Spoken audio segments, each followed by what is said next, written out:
खबर आपको दें कि मारूफ सियासतदान और पीपल्स पार्टी के सीनियर रहनुमा आफ्ताब शुबान मीरानी इंतकाल कर गए। आफ्ताब शुबान मीरानी साबिक वजीर आला और साबिक वजीर दिफा थे। आफ्ताब शुबान मीरानी की नमाज जनाजा आज रात 10 बजे अदा की जाएगी।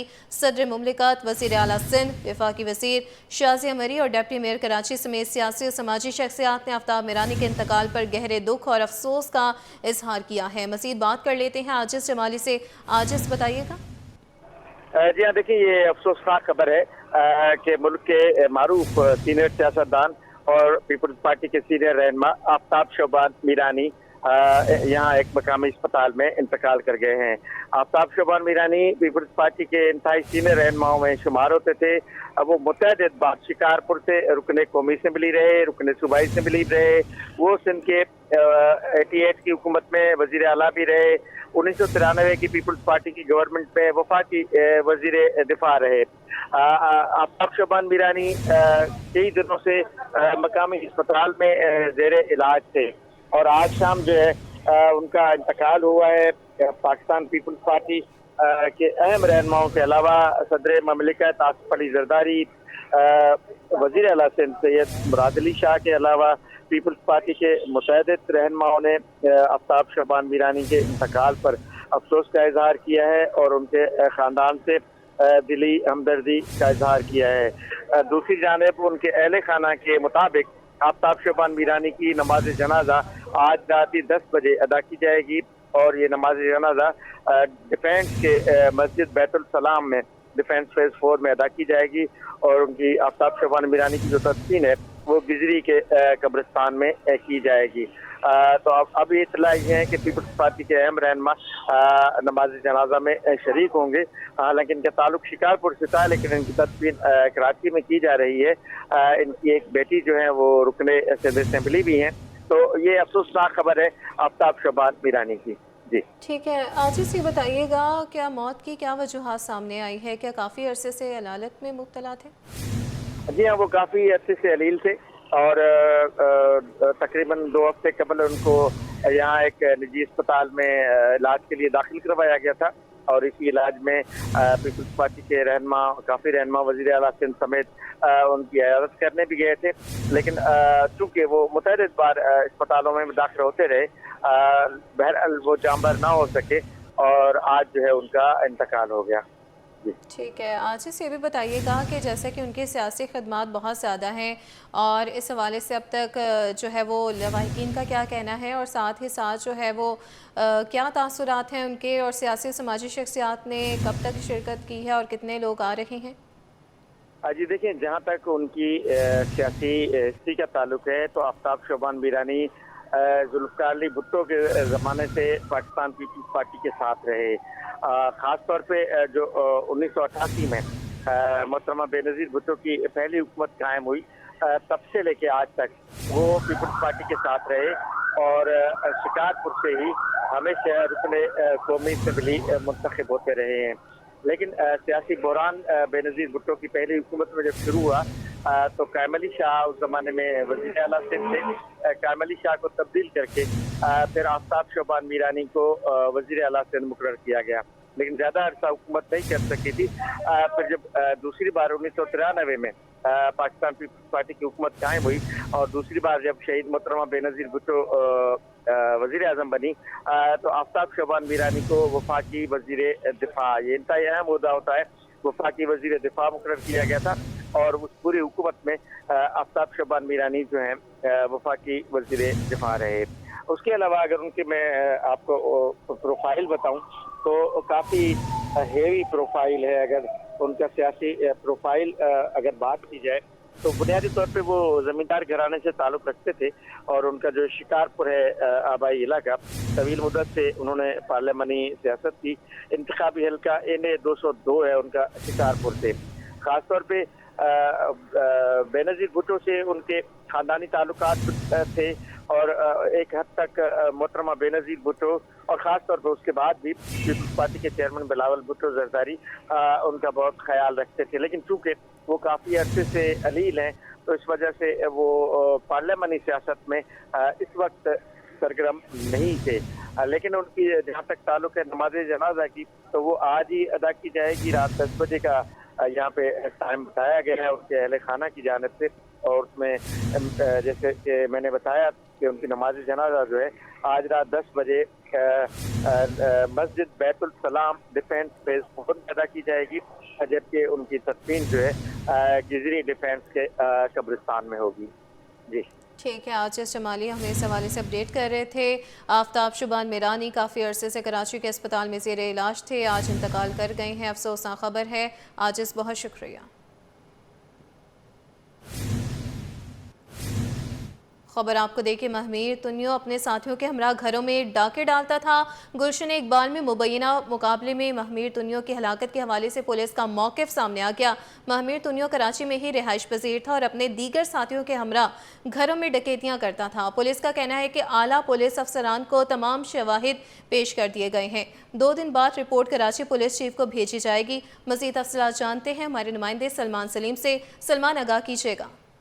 देखिए, बिल्कुल गुलशन इकबाल में 19 अक्टूबर के दिन मुबैना पुलिस मुकाबले में महामीर तुनियो नामी नौजवान जो है वो हलाक हुआ था, जिसके बाद जो हलाक शख्स था उसके जो वर्सा हैं उनकी जानिब से ये कहा जा रहा है कि ये जाली पुलिस मुकाबला है और महामीर तुनियो जो है वो इंटीरियर सिंध से कराची पहुंचा था 15 लाख रुपए लेकर, जिसमें से 5 लाख रुपए उसने मेडिकल किसी डॉक्टर को दिए हैं और 10 लाख रुपए उसके पास थे और पुलिस मुबैना पुलिस मुकाबले में उसको मारकर पैसे लूट लिए। जिसके बाद मुख्तलिफ जो है वो इन्वेस्टिगेशन का आगाज हुआ। और अगर हम अभी की बात करते हैं तो पुलिस की जानिब से ये बताया जा रहा है कि महामीर तुनियो और इसके साथ एक और जो शख्स है जिसकी शनाख्त जमील के नाम से हुई थी, ये दोनों मुख्तलिफ मकामात के ऊपर डकैतियाँ मारते थे। कई घरों के अंदर इनकी जानिब से डकैतियाँ मारी गई हैं, लूट मार की वारदातें भी करते थे। और 19 तारीख को जिस दिन ये पुलिस मुकाबला हुआ है उस दिन भी वो गुलशन इकबाल ब्लॉक 5 के एक घर के अंदर डकैती मार रहे थे और पुलिस मुकाबला भी घर के अंदर हुआ है। ताहम पुलिस की जानिब से ये बताया जा रहा है कि जमील का क्रिमिनल रिकॉर्ड भी मौजूद है और जमील जो है वो जख्मी हालत में गिरफ्तार हुआ था, जबकि जो महामीर तुनियो है ये भी जख्मी हालत में इसको गिरफ्तार किया था, लेकिन जख्मों की तान ना लाते हुए ये जो है वो हलाक हुआ। ताहम पुलिस की जानिब से जो है वो तमाम तर शवाहिद आला पुलिस अफसरान को पेश किए जा रहे हैं। जबकि इस हवाले से अगर हम बात करते हैं कराची पुलिस चीफ की, तो उनकी जानिब से DIG ईस्ट से जो है वो रिपोर्ट इस हवाले से तलब की गई है और रिपोर्ट के अंदर बताया जाएगा कि क्या किस तरह जो ये पुलिस मुकाबला हुआ। ताहम जो गुलशन इकबाल पुलिस है ये इस बात के ऊपर अटल है कि ये मुकाबला जाली नहीं है। ताहम जब ये पुलिस मुकाबला हुआ तो आसपास के जो लोग थे वो भी वहां पहुंच गए थे। बहुत सारे इनके पास जो है वो ऐनी शाहिदीन भी मौजूद हैं बकौल इनके, और इनकी जानिब से ये कहा जा रहा है कि तमाम तर CDR के रिकॉर्ड भी निकाल लिए गए हैं। जी, सिंध बार काउंसिल के इंतखाबात में पोलिंग का अमल मुकम्मल हो गया। वकला की बड़ी तादाद ने अपने हक राय दही का इस्तेमाल किया। वक्फे के बाद वोटों की गिनती का अमल जारी है। मज़ीद जानते हैं मुमताज़ जमाली से। मुमताज़, बताइएगा। बिल्कुल, देखें जी, इस वक्त मैं मौजूद हूँ सिटी कोर्ट कराची में, जहाँ पर सिंध बार काउंसिल के आज 5 साल के बाद इंतखाबात हुए।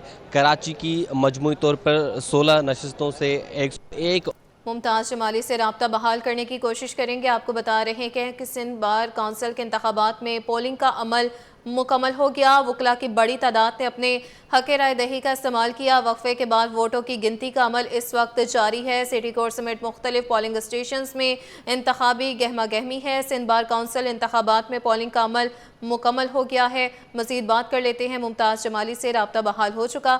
मुमताज़, बताइएगा। बिल्कुल, देखें जी, इस वक्त मैं मौजूद हूँ सिटी कोर्ट कराची में, जहाँ पर सिंध बार काउंसिल के आज इंतखाबात हुए थे। मजमूई तौर पर कराची की जो 16 नशिस्तें हैं वहाँ से 101 उम्मीदवारों ने जो है हिस्सा लिया था। ज़िला जनूबी शर्की वस्ती गरबी और मलीर से जो है मुख्तलिफ उम्मीदवारों ने हिस्सा लिया। पोलिंग का अमल सुबह 9 बजे से शुरू हुआ जो कि शाम 5 बजे तक जारी रहा। कराची की अगर बात की जाए तो कराची में जो रजिस्टर्ड वकला की तादाद है वो 14,000 से ज़्यादा है, जिन्होंने आज अपना हक राय दही इस्तेमाल करना था। बड़ी तादाद में वकला ने जो है वोट कास्ट किए हैं। सबसे ज़्यादा अहम मुकाबला जो है वो ज़िला जनूबी में देखा गया है, जहाँ पर 6 नशिस्तों पर 40 उम्मीदवार जो है मद्दे मुकाबल हुए। इसी तरह मुमताज़ जमाली से रब्ता बहाल करने की कोशिश करेंगे। आपको बता रहे हैं कि सिंध बार काउंसिल के इंतखाबात में पोलिंग का अमल मुकम्मल हो गया है। वकला की बड़ी तादाद ने अपने हक़ राय दही का इस्तेमाल किया है। वक्फे के बाद वोटों की गिनती का अमल जारी है। आपको बता रहे हैं कि सिटी कोर्ट इंतखाबात से मुतालिक पोलिंग सुबह 9 बजे से शाम 5 बजे तक जारी रही। मुमताज़ जमाली से एक बार फिर रब्ता बहाल हो चुका। मुमताज़, बताइएगा क्या सूरत हाल है अब तक की? बिल्कुल, इस वक्त सूरत हाल ये है कि वोटों की गिनती का अमल शुरू हो चुका है। कुछ पोलिंग स्टेशन से जो है वोटों के गैर हतमी नताइज आने का सिलसिला जारी है। मजमूई तौर पर 101 उम्मीदवार हैं, तो बड़ी फहरिस्त है उम्मीदवारों की। वोटर की तादाद भी ज़्यादा है। 49 जो है वो पोलिंग स्टेशन बनाए गए हैं जहां पर प्रिजाइडिंग अफसरान की निगरानी में इस वक्त पोलिंग में वोटों की गिनती का अमल जारी है। मजमूई तौर पर 101 उम्मीदवार हैं, 16 नशिस्तें हैं। सबसे ज़्यादा मुकाबला हमें ज़िला जनूबी में देखा गया। बड़ी तादाद में वकला ने जो है हक़ राय दे का इस्तेमाल किया। गुज़िश्ता 6 माह से इलेक्शन कैंपेन जो है मुख्तलिफ उम्मीदवारों की जानिब से की गई है। लाखों की बल्कि करोड़ों की तादाद में खर्च भी किया गया है, इसी उम्मीद के साथ कि वो आने वाले 5 सालों में मुकद्दर का सिकंदर बन के सिंध बार काउंसिल में अपनी खिदमात देंगे। कुछ ऐसे वकला हैं जो पहले भी सिंध बार काउंसिल के रुकन रह चुके हैं, उन्होंने दोबारा जो है यहाँ इंतखाब लड़ा है। कुछ ऐसे उम्मीदवार हैं जो कराची बार काबीना का हिस्सा हैं। कुछ ऐसे उम्मीदवार हैं जो पहले भी बार एसोसिएशन और बार काउंसिल का हिस्सा रह चुके हैं, वो भी उन्होंने भी इंतखाब में हिस्सा लिया है। वकला भी हमारे साथ मौजूद हैं, उनसे भी जाने की कोशिश करेंगे कि जो पूरे दिन में गहमा गहमी रही है, क्या सूरत हाल रही है। सुबह जो है 9 बजे से शुरू हुआ और 5 बजे तक।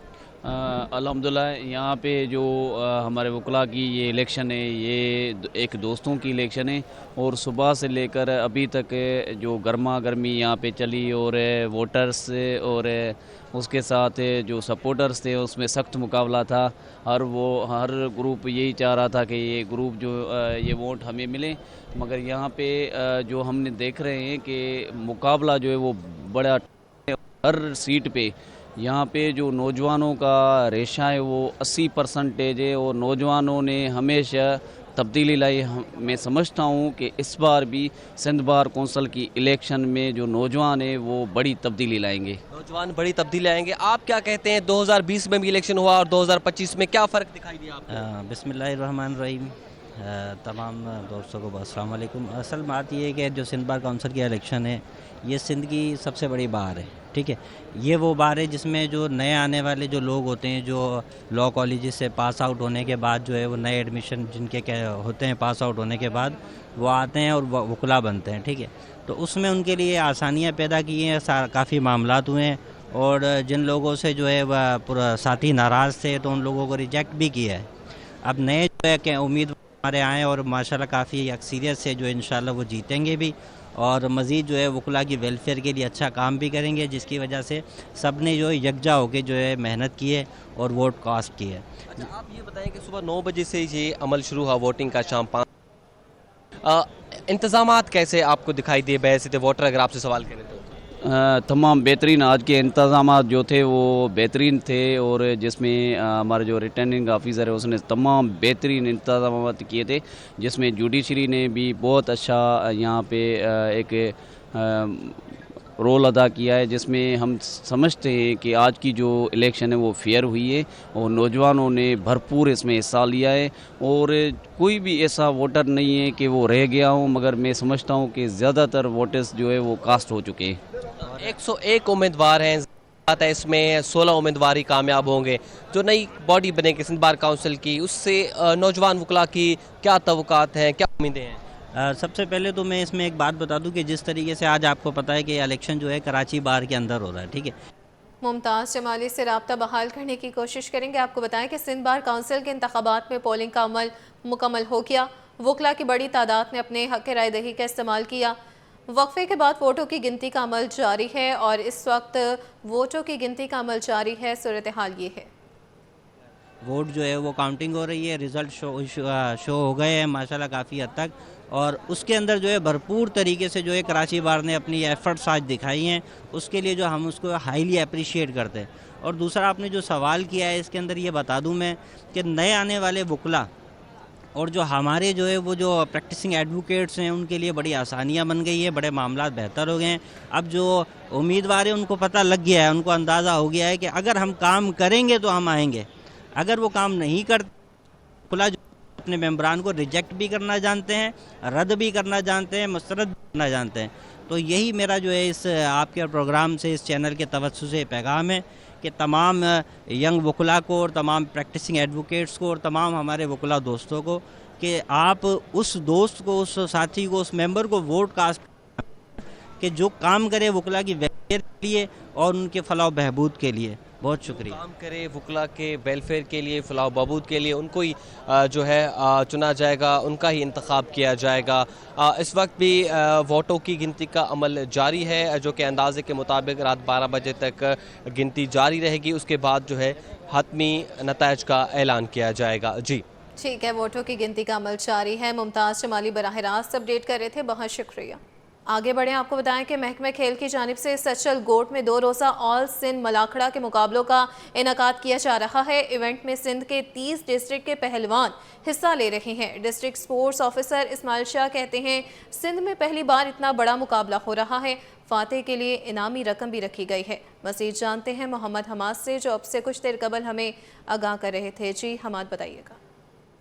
जी देखिए, बिल्कुल सिंध का कदीमी खेल मलाखड़ा जो कि कराची के इलाके सच्चल गोट के ग्राउंड में मुनक्किद किया गया है। और ये मलाखड़ा जो है वो ऑल सिंध मलाखड़ा के नाम से मुनक्किद हुआ है sports and youth affair department महकमा खेल सिंध की जानिब से। और इस मलाखड़े में सिंध के तकरीबन 30 डिस्ट्रिक्ट के जो है पहलवान, 100 से ज़ायद पहलवान जो इसमें हिस्सा ले रहे हैं। हर डिस्ट्रिक्ट से 3 पहलवानों ने इसमें जो है वो हिस्सा लिया है। मेरे आकम में आप देख सकते हैं इस वक्त यहाँ पर मलाखड़े में जितने भी पहलवान मौजूद हैं उनके दरमियान मुकाबला हो रहा है। और मुकाबले के साथ साथ आवाम की एक बड़ी जो है यहाँ पर तादाद मौजूद है जो कि इस मलाखड़े को देखने आए हुए हैं, क्योंकि ये सिंध का ट्रेडिशनल गेम है, कई पुराना और रवायती गेम है। हमारे साथ मौजूद है ऑर्गेनाइजर डिस्ट्रिक्ट स्पोर्ट्स ऑफिसर है इस्माइल शाह, उनसे बात कर लेते हैं। अच्छा इस्माइल, हमने देखा कि पुराने वक्तों में ये गेम बहुत खेला जाता था, लेकिन अब इसको दोबारा से जो है कराया जा रहा है सिंध के महकमा खेल की जानिब से।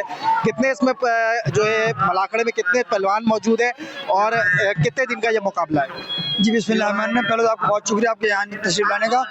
ये sports and youth affair department government Sindh की जानिब से ये प्रोग्राम इनेकाद किया गया। ऑल सिंध मलाखड़ा मुकाबला ये, इसमें पूरे सिंध के 30 ज़िले हैं, उन 30 डिस्ट्रिक्ट के हर डिस्ट्रिक्ट से मतलब यहाँ पर आए हैं। 100 से ज़्यादा मतलब इसमें पार्टिसिपेट कर रहे हैं। आपने देखा भरपूर तादाद में आवाम यहाँ मौजूद है। ये 2 दिन के मुकाबले जो आज शुरू हुए हैं, कल इसका अख्ताम होगा, जिसका अख्ताम हमारे सेक्रेटरी स्पोर्ट्स मैसर साहब और हमारे मिनिस्टर स्पोर्ट्स सरदार मोहम्मद शाह मेहर साहब करेंगे। तो इनमें जो जीतने वाला डिस्ट्रिक्ट होगा उसके लिए कोई इनामी रकम रखी गई है?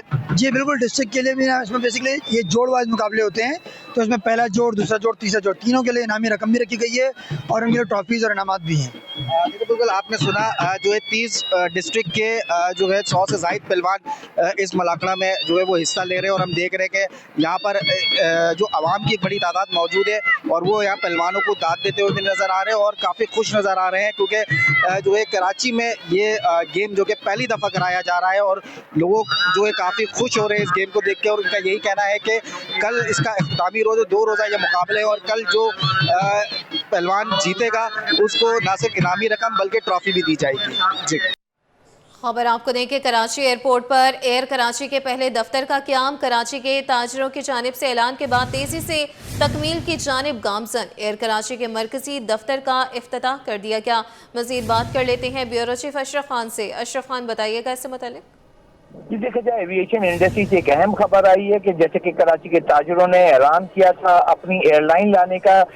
जो एयर कराची है उसका मरकजी दफ्तर जो है ओल्ड एयरपोर्ट कराची के मरकजी दफ्तर में इसका इफ्तिताह कर दिया गया। ओल्ड एयरपोर्ट पर PIA हेड ऑफिस में तकरीब भी मुनक्कद की गई थी और CEO PIA Amir Hayat, DG civil aviation authority Nadir Shafi समेत जो अहम शख्सियात ने शिरकत की है। तकरीब में जो है एयर कराची के share holders, board of director ने भी शिरकत की है। तकरीब से खिताब करते हुए एयर कराची के जो चेयरमैन है हनीफ गौर ने कहा है कि हम 42 लोगों हैं जिन्होंने मिलकर ये एयरलाइन बनाई है।